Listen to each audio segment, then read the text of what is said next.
Hey guys, Mark here from ETF Tracker. Different day, different hat, and we're going to do a different bit of analysis. So the other day we did some holdings analysis, taking a look at what a holding might be exposed to in terms of ETFs. Today we're actually going to take a look at comparisons of ETFs and looking under the hood at what the monthly metrics from the ASX and Chi-X are telling us about that ETF. So I'm going to share my screen now. We're going to go to ETF Tracker. So as you can see here, we're on the home page for ETF Tracker. I'll just zoom in a little bit. That's what it would look like as you saw there before if it's on a widescreen. So you go to the Access ETF Analytics button. So that takes you to the ETF Tracker app page. You can navigate that to that from the menu as well. But in any case, we've got it here. So let's just expand. We've got the three options. So if you want to look at the overall market, then you can look at this button here, which takes you to a single dashboard there.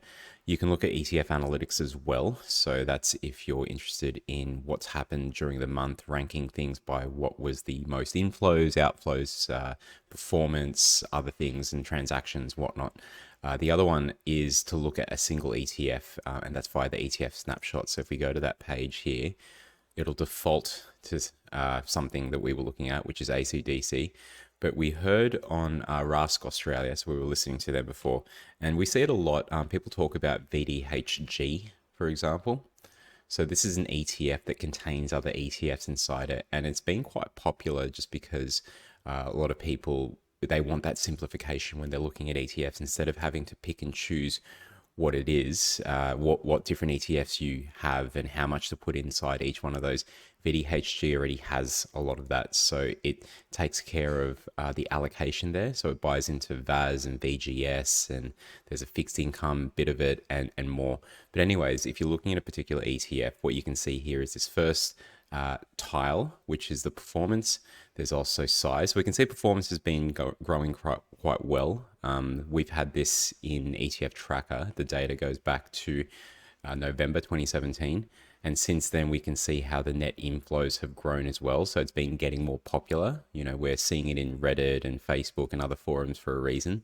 But also, it's being more transacted as well. And so it's increasing in terms of how much it's changing hands.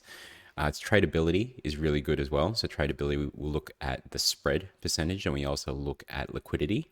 And so on each of these tiles, we'll put up a bunch of the metrics there, but the chart, because we can only choose one chart, or it makes sense to only really have one chart there. It's too squashed if we have multiple, but we choose a chart that is, of interest there. But if you want to see more into this, you can click on the button here to go deeper into that analysis.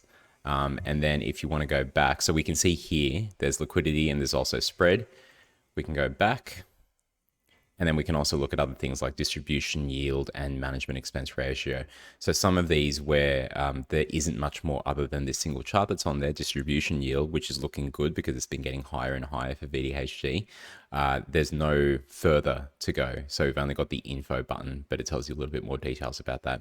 So that's it. If you're interested in choosing another ETF, you can clear the selection there. You can scroll down and choose something else, or you can just simply type it in and do that search yourself. So another one that is looked at is Dhhf.